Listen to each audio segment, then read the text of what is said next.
মানে আমি তোমায় সকাল সকাল কোন অলক্ষণে কথা বললাম রানী? আমি তো কিছুই বুঝতে পারছি না। বললেন না, অলক্ষণে কথা বললেন না। ভুলে যাবেন না, কৃষ্ণনগরের রানী। আমি তো তোমায় একটু কোনো কথা নয়, নিজের কাজ নিজে করুন, বুঝলেন? অন্দরমহলে আমার অনেক কাজ আছে। নিজের কাজ নিজে করব?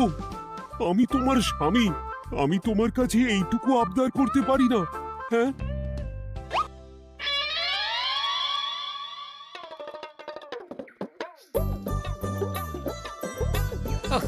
আজ গিন্নির সাথে বচসা করতে গিয়ে দেরি হয়ে গেল।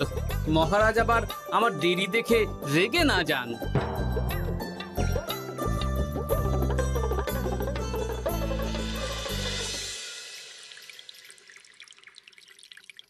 হ্যাঁ, তুমি কথাটা খুব একটা মন্দ বলনি মন্ত্রী। এতে রাজ্যবাসীরও উপকার হবে আর রাজকোষেরও খুব একটা চাপ পড়বে না। তাহলে মহারাজ সব ঘরে ঘরে এই বার্তা পৌঁছে দিই। কি এত বড় সাহস তোমার? আমার মুখে মুখে কথা বলছো? যাও, বেরিয়ে যাও বলছি আমার চোখের সামনে থেকে। তোমায় আর দেখতে চাই না। আমি আবার কি বললাম মহারাজ? কি বললে মানে? কি বলতে বাকি রাখলে শুনি? বলছিলাম কি, অপরাধ নেবেন না মহারাজ, সেনাপতি তো। চুপ, একদম চুপ। আমি মরছি নিজের জ্বালায় আর তুমি ওই ভুল ভাল বলে আমার মাথা বিগড়ে দিতে চাইছো? মহারাজ রেগে আগুন, এই ছিলেন ঠান্ডা। এই তো মুখে হাসি ছিল, এখন হাতে ডান্ডা। কি বললে কবি? তুমি আমায় অপমান করলে? যাও, এক্ষুনি তোমরা সবাই দূর হয়ে যাও আমার সামনে থেকে। কাউকে চাই না আমি।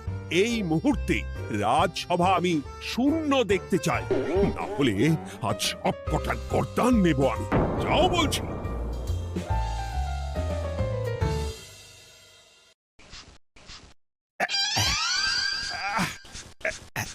আহা, একটু শান্তি হলো। ভেবেছিলাম রাজসভায় করব তাই রে নাই রে, রাজা দিলেন ঘাড় ধাক্কা, এখন সবাই বাইরে। সে তো তোমার জন্য। তুমিই তো বেমক্কা একটা এমন কবিতা বললে। আহ, কেন এইভাবে চড়ছেন মন্ত্রী মশাই? দোষ তো আপনারও। আপনি তো কি একটা বলে রাজা মশাইয়ের মাথা গরম করে দিলেন। আমি আবার কি বলেছি? আরে মহারাজ তো সেনাপতির ওপর রেগে গেলেন।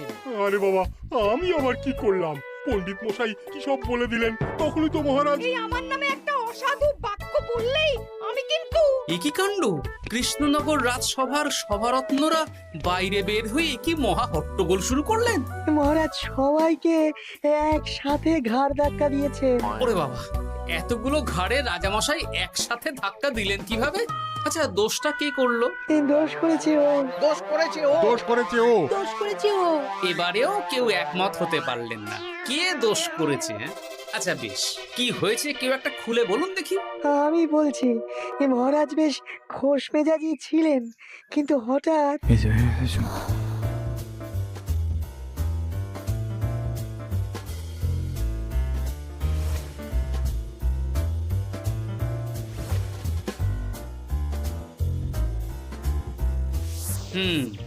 এই কাণ্ড! এ তো ভারী অদ্ভুত রোগ মনে হচ্ছে।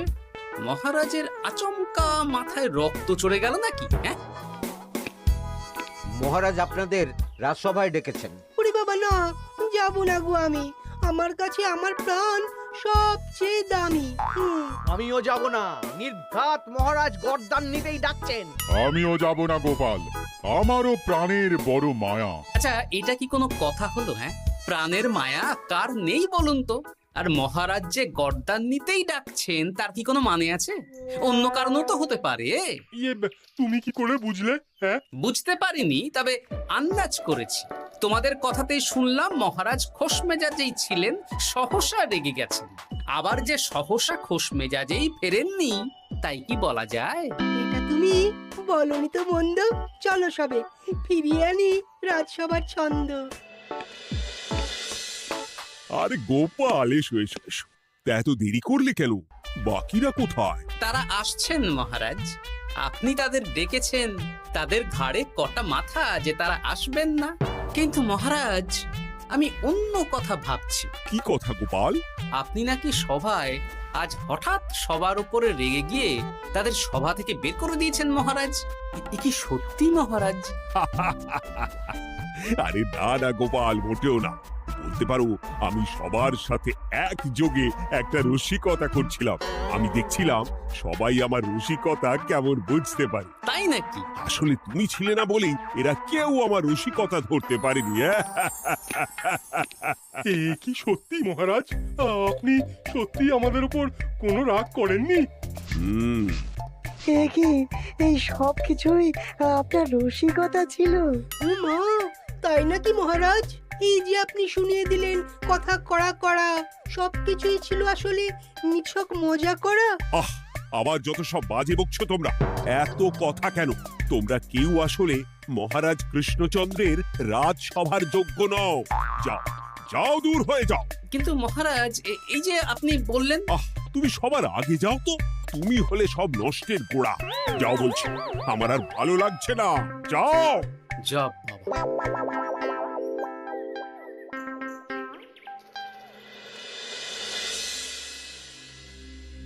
কি বুঝছেন? না না না, আমি তো সবই ঠিক দেখছি রানীমা। হ্যাঁ, এটা ঠিক যে নারীর গতি কিঞ্চিত চঞ্চল বটে, তবে তা তো হতেই পারে। বাকি সবটাই ঠিকই আছে। তাহলে এমন হচ্ছে কেন? মহারাজ এইভাবে যখন তখন রেগে যাচ্ছেন কেন? আজ শুনলাম আপনাদের সভা থেকে দুবার বের করে দিয়েছেন, আবার ফিরিয়ে এনেছেন। হুম, হুম, হুম। আমি ওষুধ পাঠিয়ে দিচ্ছি, আর মহারাজের কিঞ্চিত বিশ্রামের দরকার। হ্যাঁ, তোমার মাথা আর আমার মুন্ডু।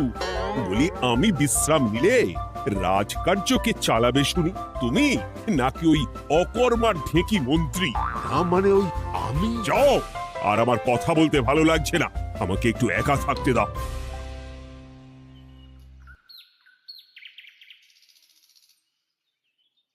ব্যাপারটা কি বুঝলে গোপাল? রাজবৈদ্য তো মহারাজকে দেখতে রাজবাড়িতে গেছেন। কি মনে হয়? গতকালও আমি যখন বাগানে গেলাম,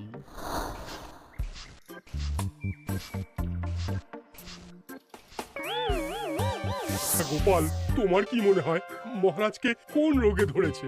এই রেগে যাচ্ছেন, আবার এই মাথা ঠান্ডা হয়ে গিয়ে ডেকে পাঠাচ্ছেন। আমি বলি কি গোপাল, তখন সবার সামনে বলিনি বটে, তবে এখন তোমার সামনে স্বীকার করতে বাধা নেই। কি কথা বিজ্ঞানী? মহারাজের এই রাগের কারণ হয়তো আমি। আমার মনে হয় আমার দোষেই উনি এরকম বারবার রেগে যাচ্ছেন। কেন?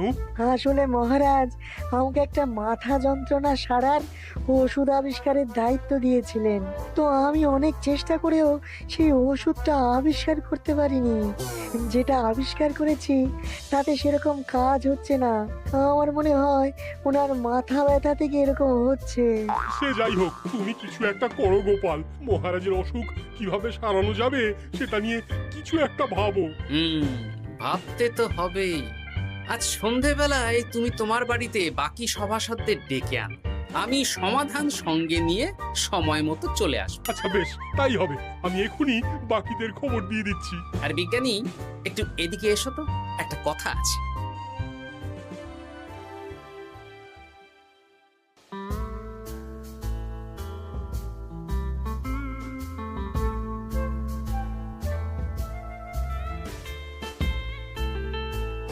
গো, বলি এইভাবে ঘুরলে কি মহারাজের ব্যামো সেরে যাবে? তা সারবে না।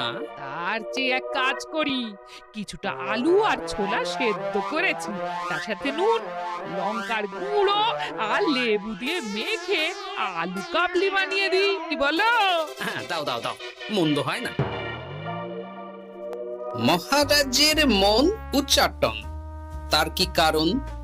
মাঝে মাঝে আসছেন আর মহারাজ রেগে আগুন হয়ে যাচ্ছেন, আবার যেই সে ব্যামো ঠিক হয়ে যাচ্ছে মহারাজ সেই আগের মতন। তার উপর আবার সভাসদেরা মনে করছে তাদেরও কোনো দোষ আছে। তাহলে দুয়ে দুয়ে চার করতে হবে, কিন্তু কিভাবে কিভাবে কিভাবে? এই নাও আলু কাবলি খেয়ে পেট ঠান্ডা করে নাও দেখি। বেশ কিছুদিন আগে বিজ্ঞানী লেবুর রসের জাদুর কথাই তো বলছিল। আচ্ছা গিন্নি, তুমি তোমার বিয়ের সময় তোমার বাবার মুদির দোকানের একটা কাঠের ছোট বাক্স পেয়েছিলে না, যাতে শ্বশুর মশাই মোহর রাখতেন? উমা, সে বাক্স তো ঝুলকালি মেখে আছে গো, তা দিয়ে তোমার কি হবে? ঝুলকালি লেগেছে? বাবা বাবা বাবা, তাতে তো আমার কাজ আরো ভালো হবে। যাও যাও যাও, নিয়ে এসো দেখি। আমি ততক্ষণে বেশ খানিকটা অদৃশ্য কালি বানিয়ে ফেলি। না না, আমি তো বলছি মহারাজের কোনো রোগ নেই, সামান্য উদ্বেগ ছাড়া আর কোনো সমস্যাই নেই মহারাজের। তাহলে মহারাজ আমাদের এই তুর্কি নাচন কেন নাচাচ্ছেন শুনি, মস্করা করে? তাই তো উত্তর জানা চাই তো। আর এই যে এত জরুরি তলব পাঠিয়ে গোপাল আমাদের ডেকে পাঠালো, তার তো টিকিরও দেখা নেই। গোপাল কি করবে শুনি? যে রোগ আদপেই নেই সেই রোগ কিনা ওই গোপাল ছাড়াবে? আমার তো বিশ্বাসই হয় না। বিশ্বাসে মিলায় বস্তু, তর্কে বহু দূর, তাই না মন্ত্রী মশাই? পেলে গোপাল, মহারাজের রোগ সারাবার কোনো উপায় পেলে? আচ্ছা গোপাল, রাজবৈদ্য বলেছেন মহারাজের কোনোই অসুখ নেই, তা তুমি কি সারাবে শুনি? হ্যাঁ, রোগ হয়তো রাজবৈদ্য মশাই ধরতে পারেননি, কিন্তু কিছু তো আছেই যার জন্য মহারাজ এমন আচরণ করছেন, তাই না? তা তুমি বলো না মহারাজ এমন কেন করছেন, আর কি তার সমাধান? এক এক করে বলি। আমি ভেবে দেখলাম এর জন্য আমরাই দায়ী। বলো কি? আমরা সবাই কোনো না কোনো সময়ই মহারাজের রাগের কারণ হয়েছি, তাকে আঘাত দিয়েছি, বিষণ্ণ করেছি। ইচ্ছে করে করিনি হয়তো, কিন্তু করেছি। আর মহারাজ সেই সব কথা বুকে চাপা দিয়ে রেখেছেন। তুমি বলতে চাইছো অতীতে সেই সব ভুলের কারণেই মহারাজ এমন করছেন? আমার তো তাই মনে হয় সেনাপতি। আচ্ছা তর্কের খাতিরে যদি তাই ধরে নি, তাহলে এখন আমাদের কি করণীয়? আমরা তো কাল যন্ত্রে চেপে অতীতে ফিরে যেতে পারবো না যে সেই সব ভুলগুলো শুধরে দেব। তা হয়তো হবে না, কিন্তু কিংকর্তব্য বিমূঢ় বাবার আদেশ যদি মানি, তাহলে এই সমস্যার সমাধান সম্ভব মন্ত্রী মশাই। কি বললে? ত্রিকালজ্ঞ বাবা কিংকর্তব্য বিমূঢ়, সে আবার কি গোপাল? আছেন একজন জ্ঞানী ব্যক্তি, আমার খুব পরিচিত। তার দেওয়া একটা উপদেশ আমার জানা আছে। আমার বিশ্বাস তাতে মহারাজের এই সমস্যার সমাধান হয়ে যাবে। কি করে শুনি? এই কালি হলো অদৃশ্য কালি। কলম দিয়ে অদৃশ্য কালিতে কাগজের উপর লিখতে হবে। কি লিখতে হবে? লিখতে হবে যে মহারাজের সাথে অতি সাম্প্রতিক কালে আমরা যা যা অন্যায় করেছি তাই লিখতে হবে। কোনো মিথ্যে কথা লেখা যাবে না। তবে চিন্তা নেই, অদৃশ্য কালি, ফলে কেউ কারো লেখা পড়তে পারবে না। এইবার এই কাগজ ভাঁজ করে ফেলে দিতে হবে এই বাক্সে। বাক্সে তালা, তার চাবি থাকবে মন্ত্রী মশাইয়ের কাছে। আবার আমার কাছে কেন? পরে যাতে কোনো সন্দেহ না করেন, যা সন্দেহবাতিক মৌন আপনার। বললে এইবার এই বাক্স সারা রাত নদীর ধারে বটতলায় পড়ে থাকবে, চাঁদের আলো পান করবে। তারপর সকালে আমরা সবার সামনে এই বাক্স ফেলে দেব নদীর জলে। সবার অন্যায় সারা রাত চাঁদের আলো পান করে শুদ্ধ হয়ে ভেসে যাবে নদীর জলে। ব্যাস ব্যাস, আমরা সবাই পাপ মুক্ত হয়ে যাব। একদম সবাই শুদ্ধ হয়ে যাব, আর মহারাজের ব্যায়ামও সেরে যাবে। কিন্তু তুমি কোনো চালাকি করছো না তো গোপাল? অদৃশ্য কালিতে লেখার সাথে আমি আর কোন চালাকি করব মন্ত্রী মশাই? দেখুন, আমি একটা কাগজে লিখছি। কি কিছু বোঝা যাচ্ছে? সত্যি তো কিছু বোঝা যাচ্ছে না যে আদৌ কিছু লেখা হয়েছে কি হয়নি। তাহলে লেখা শুরু করা যাক। এক এক করে লিখুন আর কাগজ ভাঁজ করে বাক্সে ভরে দিন। আর হ্যাঁ, একদম মিথ্যে কথা লিখবেন না, তাহলে কিন্তু লেখাগুলো অদৃশ্য থাকবে না, ফুটে উঠবে। আচ্ছা গোপাল, বুঝেছি। কলম কালি মন, লেখে 3 জন, মিথ্যে কথা লিখে দিলেই ঘটবে অঘটন। আমি বাক্সটা নদীর পাড়ে সঠিক জায়গায় রেখে আসব। তারপর কাল সকালে সবাই মিলে এই বাক্স ফেলে দেব নদীর জলে। ঠিক আছে?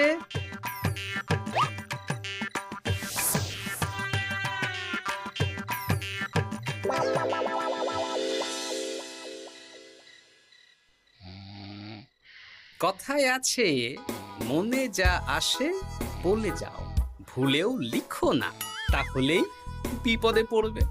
এদিকে কেমন সবাই নিজের নিজের দোষ লিখে বাক্সে ফেলে দিয়েছে। ভাগ্যিস আমি সবার লেখা কাগজগুলো রাতের অন্ধকারে বের করে আনলাম।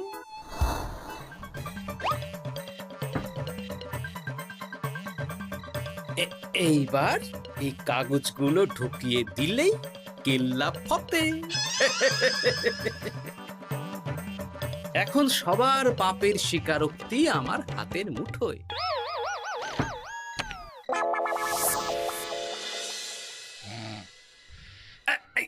আরে, ও মা গো, ও বাবা গো, অগিনি বলি, নাক ডেকে তো ঘুমোচ্ছ, আর পিঠটা একটু চুলকিয়ে দাও দেখি।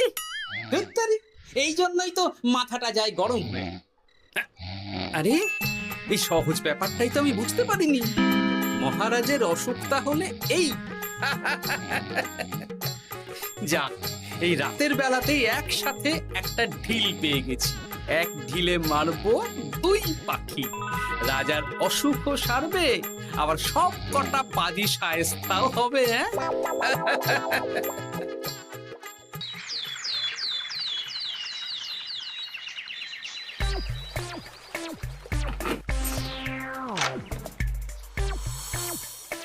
কি এইবার শান্তি হয়েছে তো মন্ত্রী মশাই?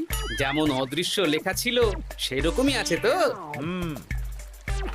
কিন্তু এতে কি মহারাজের রোগ সেরে যাবে? যাবে না মানে? মনে করুন সেরে গেছে।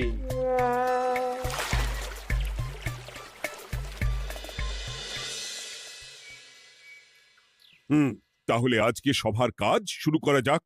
ক্ষমা করবেন মহারাজ, সবার কাজ শুরু করার আগে একটা দরকারি কাজ আগে করা দরকার। না হলে আবার কখন আপনি আমাদের কারো উপর রেগে যাবেন আর আমাদের সভা থেকে তাড়িয়ে দেবেন, তার তো ঠিক নেই, তাই না?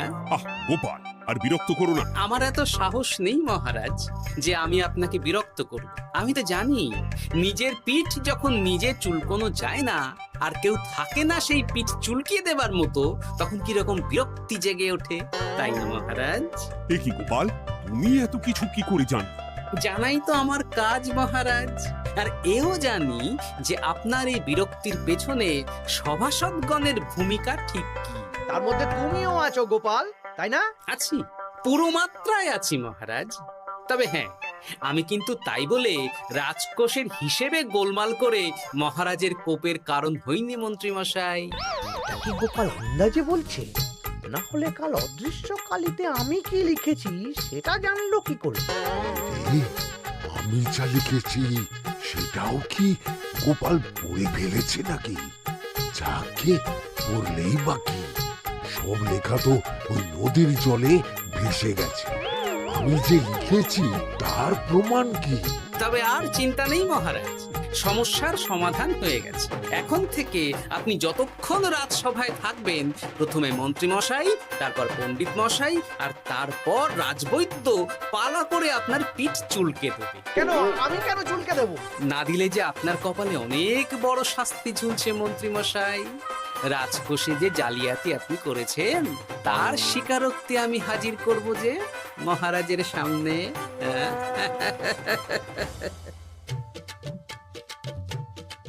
এই নিন মহারাজ, মন্ত্রী মশাইয়ের পাপের স্বীকারোক্তি। আপনি আগে মন্ত্রী মশাইয়ের লেখাটা পড়ুন, তারপর একে একে সকলের স্বীকারোক্তি দিচ্ছি। এ কি মন্ত্রী, তুমি রাজকোষ থেকে 500 মোহর চুরি করেছো, আর তার বদলে সেই হিসেব তুমি পুকুর পাড় বাঁধানোর খরচ হিসেবে দেখিয়েছো। এই সেরেছে, এটা ফুটে উঠলো কি করে? সে অনেক কাণ্ড মন্ত্রী মশাই, বাকিদের সবারটাই আছে, এত জেনে কাজ কি? না না, জানতে তো হবেই। তাহলে শুনুন, এই অদৃশ্য কালি আসলে লেবুর রস। গতকাল রাতে আমি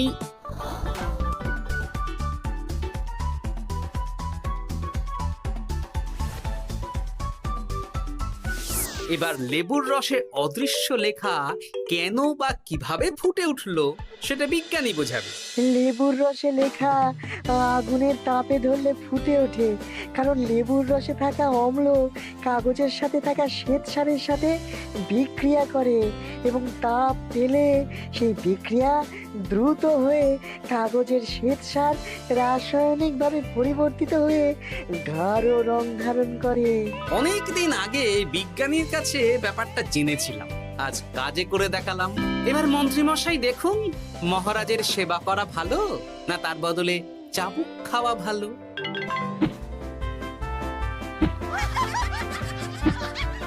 ওরে বাবা না, না, উফ! আগে যেমন বুনো ওল তেমনই তো বাঘা তেঁতুল হবে মন্ত্রী মশাই।